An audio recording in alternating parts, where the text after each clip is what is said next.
And we continue at 1:06 in the afternoon. Talk Radio 790 KABC, The John Phillips Show. Mr. Randy Wang's in Culver City. Terry writes in at johnnydon'tlikeshow@gmail.com and the subject of power outages during fires. Hey, Randy, I'm in Simi Valley, and the night of the 80-mile-an-hour winds, we had power all night. But as soon as Southern California Edison got to work the next morning, around 7:30 a.m., they turned off our power for about 30 hours. Seems a little backwards. I would have thought the electricity would have been shut down that night as they knew the winds would be bad. Ass backwards. They buried the lead, though. Did the ham go bad?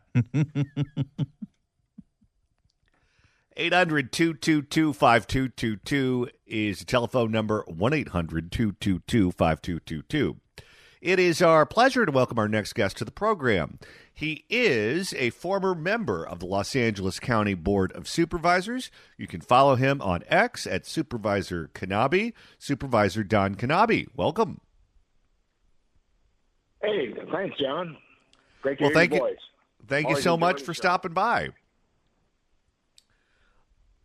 Let's start out by talking about the fires, because you were on the Board of Supervisors when the Northridge quake hit Los Angeles, and I think it was the early 1990s.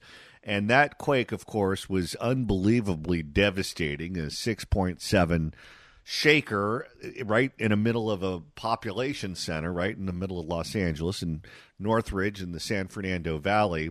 And our infrastructure was destroyed. People died. It was a mess. And that earthquake and the destruction and the process of rebuilding went about as differently as you can go compared to what's going on with the fires right now.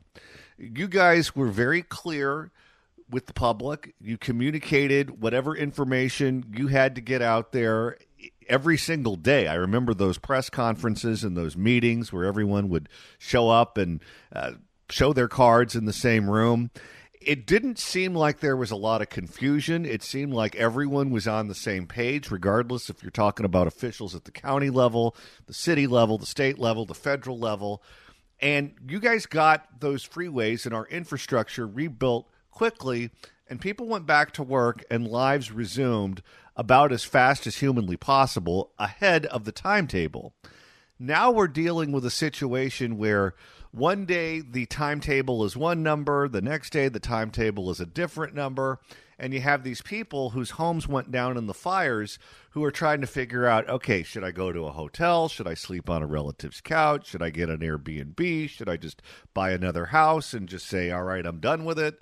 No one knows what to do, and I'll tell you, they could have learned a lot from following what happened in the 1990s in response to that quake. Your thoughts?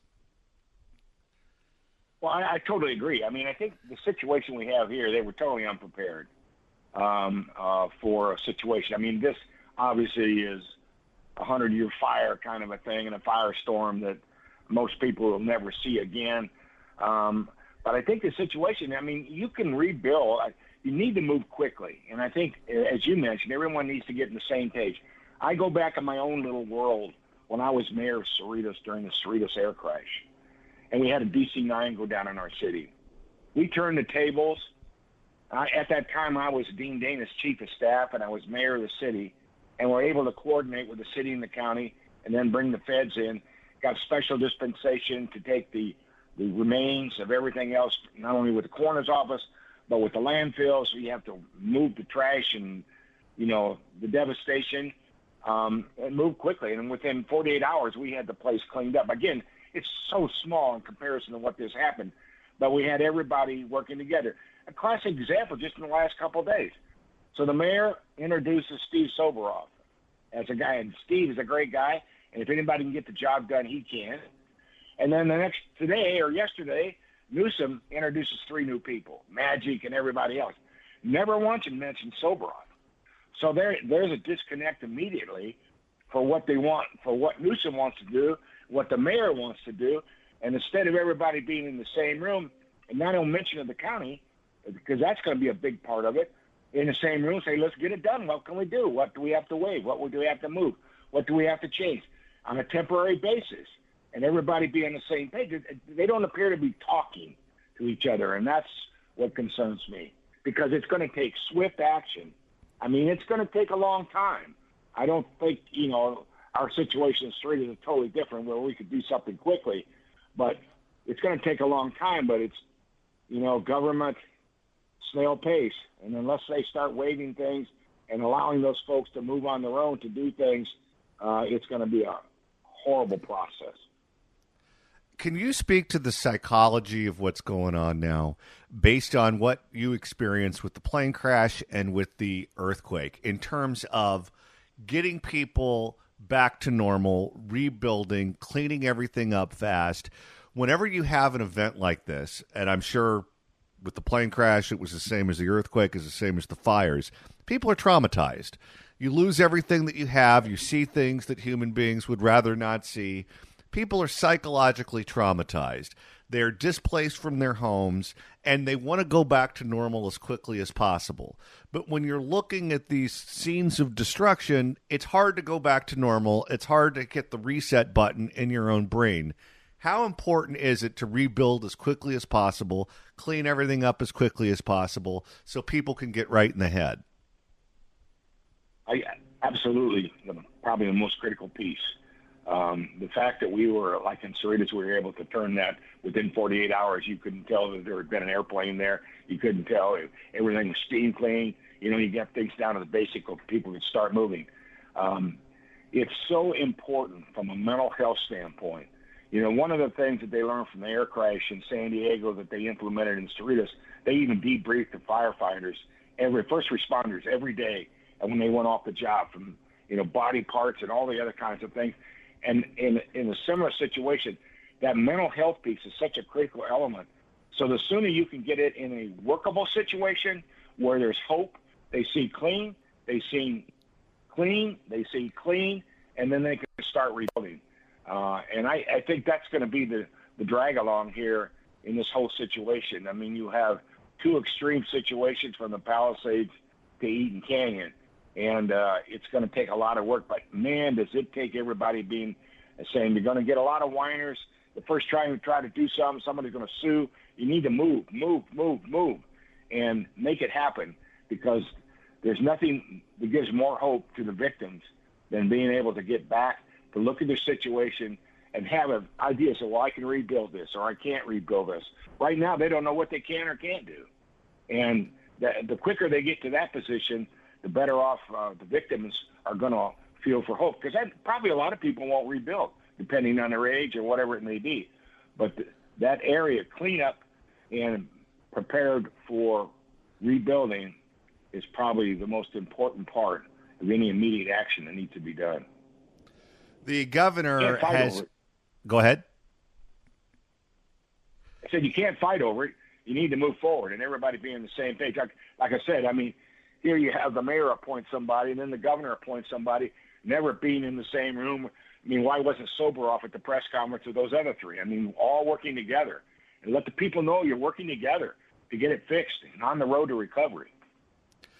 The governor has said that he's instructed the California Coastal Commission and CEQA to fast-track all of the permits for homeowners looking to rebuild. Those are two entities that are not known for being consumer-friendly. Do you think, to say the least, do you think that they have the ability to move fast, or do you think that they're going to be a problem regardless of what the governor says? I think they're potentially going to be a problem regardless of what the governor says. But, I mean, as an agency, they're going to be, hopefully, by the governor forcing them to be cooperative. But once you try to do something that steps around the Coastal Commission, somebody out there with a lot of time in their hands. There's so many, I'm watching TV now all periodically, and I didn't realize we had that many law firms in Southern California. And I mean, hey, now it was a pitch before, we're the largest, we're this, we're that. Now, fire, flood, anything. I mean, but the point being is that I think the governor, and he stands firm, can force the commission to be a cooperative partner in this, and they have to be. They have to be, particularly in the Palisades. I'll tell you, I'm happy that he's leaning on them to move fast for these people. But in the same tone or in the same vein, you have to ask yourself, now, wait a minute. The governor is telling them to move quickly with these people because fire victims are sympathetic figures. They've just experienced the loss of a home. They're trying to rebuild. Everyone has sympathy for them. Everyone wants to make them whole as quickly as possible. Then you say to yourself, okay, well, if everyone knows that these entities, the Coastal Commission and CEQA, are a real pill to deal with, and they're a real problem for people who are just trying to build a home, why doesn't the governor have the same sort of sympathy for a guy who just wants to put a roof over his family's head? Why is it okay for them to be a problem for that guy, but now we're trying to nudge them along for all of these people whose homes burned down? If he recognizes that they're a problem, then why not reform them? Why not make them consumer friendly or get rid of them altogether if they've strayed that far from their mission? Now's the perfect time to look at all those things, and I totally agree with you. I mean, there should be. I mean, you talk to somebody who builds a house in Malibu or Newport Beach or some of these other 2 to 3 years going through the coastal process. That's outrageous. And I mean, and again, we have to fix it for these people. I mean, your hearts go out to them. I just, knowing what we went through here. I mean, but you're going to have to look at the commission itself.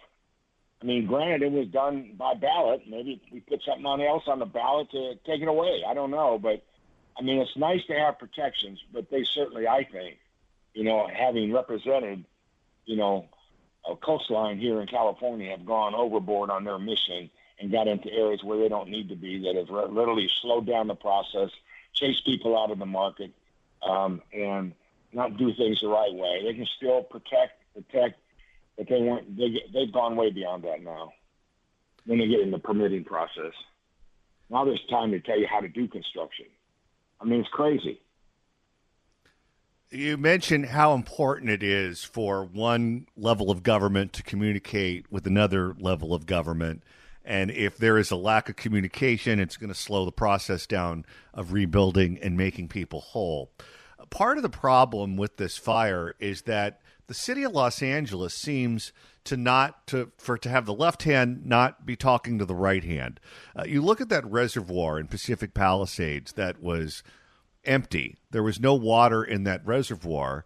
Apparently, there was some construction that needed to be done to that facility. They drained it of water. They never refilled it. And apparently that construction never took place. It took them 11 months of accepting bids before they finally settled on a company, and the facility was never repaired. They're still waiting on it. They're still waiting on construction to begin, in fact, to that particular facility. But when they drained the reservoir, apparently the DWP didn't tell the fire department that there was no water there. This is City of Los Angeles entity not communicating critical information to another agency within the City of Los Angeles. What do you make of that breakdown at the city level? That's horrific. I mean, that is a classic miscommunication between the agencies that are involved in infrastructure protection in our communities. I mean, you look, the hypocrisy of some of our leadership on the city council there in L.A. I mean, on the one hand, trying to beat down the fire department and police department and cut funding, and the hypocrisy. Now they got to protect them, and then they find a $17 million cut in the fire department budget. And just before the fires, there was another $40 million to be cut out. I mean, you can't have it both ways. So you have to, number one, preserve and protect your first responders, but a department as big as the LADWP, and knowing what that is for, to have them not communicate that to the fire department was crazy. I mean, it's just unconscionable, actually. We know that the state of California is experiencing an insurance crisis where State Farm and Allstate have announced that they're no longer selling homeowners policies in California. If you have an existing one and they haven't dropped you, they will honor the policy. Many of the homeowners in the Pacific Palisades who were customers of State Farm were dropped right before the fires started because State Farm is trying to get out of the market here in the state of California. Recently, the governor had called the state legislature to Sacramento for a special session to try to Trump-proof the state. But he doesn't seem to have that kind of motivation to do anything about the insurance crisis that we're experiencing. And certainly we're going to experience more of it after these fires, where everyone seems to be acknowledging that insurance premiums are going to skyrocket, not just in the affected areas, but statewide. Do you think that Sacramento understands what kind of fire we're playing with, to borrow a term, with the insurance market here? Because it seems like they're just hoping that it goes away and they don't want to take it on. And if you just put your head in the sand, you don't do anything about it, it's not going to get better. It's only going to get worse. Absolutely. And if you look at the way this new insurance, the statewide insurance, once that's used up and any backfill to their budget for that insurance, all homeowners are going to be responsible for that. To allow insurance companies to bill all of us, whether we're in a fire zone or not, to feed off that. But I just sit there, in amazement sometimes. If you're going to call a special session, let's call a special session for something as important as fire insurance and flood insurance and all those kind of things versus trying to Trump-proof a new president who just started. That's whatever their battles are, political battles, that's fine. But here you have a critical situation that, regardless of whether we had the bad fires like we had or not, is still a very critical situation because it takes, this massive loss that we've had, but what about the single fire of the house that's uninsured? You're going to have all that too. So you're going to call a special session, let's fix that problem. But I don't think they get it. I think it's like you said, I don't think they want to deal with it. It's something that, they could fix a problem instead of, stall a problem. And it's going to get worse before it gets better. That insurance thing is a mess here in California. Last question before you go. We've seen, obviously, massive problems with our water system here in California, with our fire policy, with our insurance industry. These are all long-term issues that require long-term solutions. And term limits, which were enacted by voters in the 1990s, certainly have given members of the legislature not a long-term perspective, but short-term perspectives. What can you do to get to your next office? What can you do that will benefit you in the short term, not in the long term? Do you think term limits have hurt the ability of the state of California to deal with long-term problems like water, fire, and insurance? Oh, absolutely. I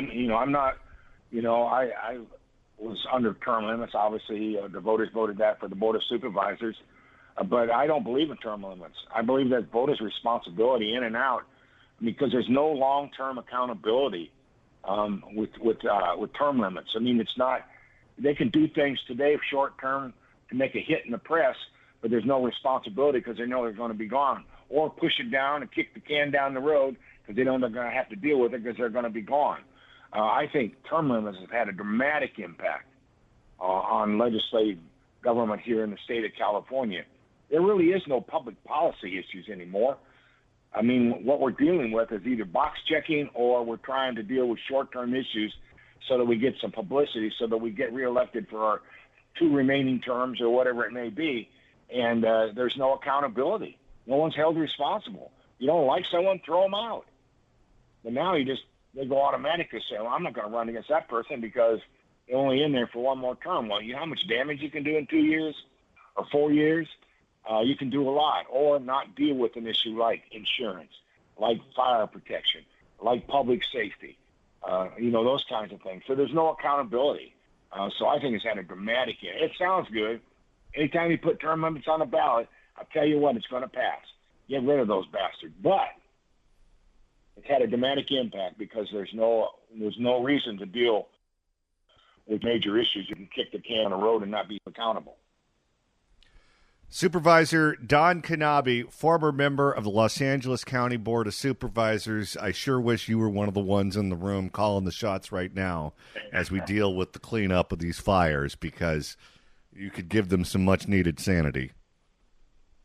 Well, I appreciate that, John. And, just a good example. Look originally how this was handled press conference-wise. Everybody in that same room at 8 o'clock every morning or 8:30, all the agencies, all the city and the county. And now that everybody's holding their own thing. And this recent thing between Soberoff and this new group that the governor's putting together is a classic example. They're not even talking about each other.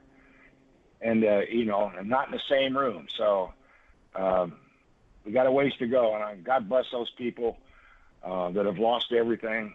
Your heart goes out to them, but we need to give them all the courage and prayers and, more importantly, the ability to do what they need to do, whether it's rebuild or move on, but at least have a direction and hope. Supervisor Don Knabe, thanks so much for stopping by. Thanks, John. Have a good. If you'd like to email the show, you can do so at johnnydon'tlikeshow@gmail.com. That's johnnydon'tlikeshow@gmail.com. And Randy, now that we've hit the halfway point of today's show, if you want to continue listening to us after we sign off at 3, that's easy to do. Like, let's say you listened to that last interview and you heard something that for some reason made you want to hear a bunch of shows about Sheng Tao. Absolutely. Go to KABC.com, click on podcasts. And he said absolutely. Go to the Apple Podcast app, iHeart, Spotify, search for The John Phillips Show, hit subscribe. You can download all the episodes. Absolutely. You do a Google on the YouTube or get that handy-dandy KABC app. Absolutely. Search KABC AM in the Apple App Store or the Android Store. It's the easiest way to listen live to this radio station and download all the podcasts. How are you? Good. Love to shake your hand. Yes, it's been amazing. And coming up next week, we're going on the road. This is going to be so much fun. For the first time, we're heading to Orange County, everybody. Johnny and I are heading to Orange County next Friday. So come see us broadcast live from noon to 3 on Friday, February 7th at Rove Santa Ana. Rove Santa Ana is a full-service EV charging station. It's got a 24-hour lounge with restrooms, free Wi-Fi, a car wash, and a premium convenience store, Recharge by Gelson's. There's going to be plenty of parking for non-EVs as well, and we're going to have free samples from vendors and barbecuing going on. So come hungry as we broadcast live. Rove and Recharge by Gelson's are located at 1008 East 17th Street in Santa Ana, off the 5 at the corner of East 17th and Lincoln. We'll see you there live Friday the 7th. Well, when it comes to crime in the state of California, no other city holds a candle to the city of Oakland. As evidenced by... I said, hell no, baby boy. Let me get up on out of here. It's wild, wild west out here. Who else are we going to call Superman? But every once in a while, certain cities start nipping at the heels of Oakland. It's happened in Long Beach. It has happened in Santa Monica. And lately, it seems like it's happening a lot in Vallejo. Our target was set on fire. Vallejo seems to get honorable mentions quite frequently on this program. We are what we would like to call a lawless city. You don't say. And now the residents have decided that that's a list they don't want to be on. For sound of a public hearing where locals in Vallejo sounded off on how pissed off they are of how unsafe that community has gotten, here is a report from KGO. Also tracking the aftermath of a number of shootings in the North Bay. Tonight, people in Vallejo packed an event to share their concerns about public safety. It comes days after a series of shootings and a massive sideshow. Vallejo police are in the middle of carrying out reforms under a... How's that working out? Under a settlement with the State Department of Justice over excessive force. ABC 7 News reporter J.R. Stone spoke with neighbors and city leaders. So the state decides to completely handicap the department, which leads to the department having very few employees that want to work there that have transferred to other departments. And now all of a sudden they have a staffing shortage and it's mayhem in the city. This is happening all the time. Stupid policy led to real-time or real-world consequences. Well, I still don't feel safe. Anger at this Vallejo community meeting Monday night. Hundreds showed up to hear from the police department's evaluation team, an outside state group that oversees the implementation of reforms among the police department. I have to imagine the people that make up that group are anti-police. There you go. Implementation is not happening. A lot of talk. A lot of this is what we're going to do. And you guys go home, and at the end of the day, we're still dealing with it. Nothing has changed. What are some of your concerns? Crime. I love the way she pronounced it. That's a drop. What are some of your concerns? Crime. Crime. Let me just save that one right here. We're going to have a whole Vallejo folder. Vallejo crime. Concerns. What are some of your concerns? Crime. She's not wrong. Based on how she pronounced that, she's also saying to the reporter, what are you, stupid? Crime. Crime. Car break-ins, robbery, mugging, and all other things that are going on in Vallejo. Vallejo is a beautiful city. I love Vallejo, but it has to get better. Deborah Kirby clarified her role as evaluator and spoke about the importance of implementing policies to help better connect officers with the community. How's that working out when there's not enough officers to serve the community now? Not working out too well. We're working on the two largest issues facing any police agency across America: use of force practices and personnel complaints. It's so important that we implement these reforms and rebuild trust in the community so that we can attract and retain officers that will practice good policing and rebuild the staffing in the department. No, they're going to go to a different department. Why wouldn't you? If you could get the same money and work in Danville or some upscale community where there's no crime, why would you put up with that chaos? And when you go now to work at a short-staffed police station, as we've seen in Oakland, as we're seeing in Vallejo and other cities where this has happened, it's inherently more dangerous. Tension and anger among many at this meeting, but the Monitor and at least one business owner say there have been improvements. To give kudos where it's needed for the Vallejo Police Department, because I've had some interactions with them that turned out very positive, very fast. We learned today. Well, if you're not a criminal, then of course you're going to have a good interaction with the police department. Well, if they show up, I mean, look at what happens to crime victims in Oakland, where someone breaks into your car, they tell you to fill out a form online. Oakland, I love you, but you don't love me. We learned today, and it was validated, is that you haven't had an officer-involved shooting in 2024. So, That's because there's no officers to shoot anybody. Yeah, if they're just taking reports after the crime occurs, then of course you're not going to have any shootings. Much like Oakland, much like Los Angeles, Vallejo is another city where when these street takeovers happen, the police are outnumbered, so they do nothing about it. So, of course, if they're not breaking up illegal activity, there's less chances to be shooting somebody. But that's not a good thing. You want them to shut that down before people get hurt. So safety is a relative issue. But with the recent homicides and other crimes, many here are concerned about... The police aren't shooting anybody, but guess what? The criminals are. Right and left. Many here are concerned about their safety and getting any sort of response when they call police. You think more officers would be the key to that? No, oh, yes, definitely more officers. We do not have enough officers, but we need to have a trust. And right now there is no trust. At the end of this 5 years, will Vallejo be a safer place, in your opinion, with all of this taking place? Well, now, safety, can I guarantee? But I would think so, yes. You have a... She sounds real sure of herself. This is the person in charge of reforming the department. Well, I can't guarantee that it's going to make you safer. No, it's going to make you less safe. Well, now, safety, can I guarantee? But I would think so, yes. You have a chief who's committed to ensuring the necessary training, policy support for its officers. I think that translates to better community safety overall. J.R. Stone, ABC 7 News. No, they've defanged the police department. The criminals can do whatever they want. The police are now just taking reports, and this is why the community is outraged. What are some of your concerns? Crime. That tells you everything you need to know. Our target was set on fire. If you'd like to email the show, you can do so at johnnydon'tlikeshow@gmail.com. That's johnnydon'tlikeshow@gmail.com. And Randy, you're monitoring the mailbag. Will writes in at johnnydon'tlikeshow@gmail.com and says, I think the phrase California is going to hell should be past tense. After all, we led ourselves by stupid Satan himself. Which direction do we honestly think we're headed? Does he say Gavin Newsom looks like Satan? I think that's exactly what he said. No comment. With all of these attorneys that are now advertising for fire victims to step up and attach their name to a lawsuit, these fires might be creating an entire classification for the legal profession. At this point, that's what it's looking like. But, of course, you have a lot of devastation, and even though the politicians don't want you pointing fingers, there's a reason this happened. It wasn't just the fire tornado. So now from the point of view of the plaintiffs, they want it to be Southern California Edison too, because you're always looking for someone with deep pockets.